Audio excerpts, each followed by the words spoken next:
Срокът за изпълнение е 16 месеца до 15 април 2013 година. Проектът се реализира на територията на град Лясковец и 5 съставни населени места на територията на общината: село Джумница, село Добридял, село Драгижево, село Козаревец и село Мерданя. Целта на проекта е да се създадат нови възможности за заетост и социално включване на дълготрайно безработни лица и етнически малцинства на територията на общината, чрез създаване на социално предприятие,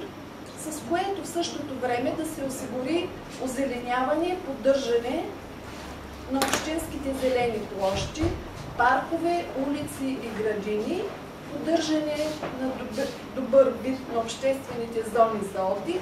и подобряване на зелената система на територията на общината.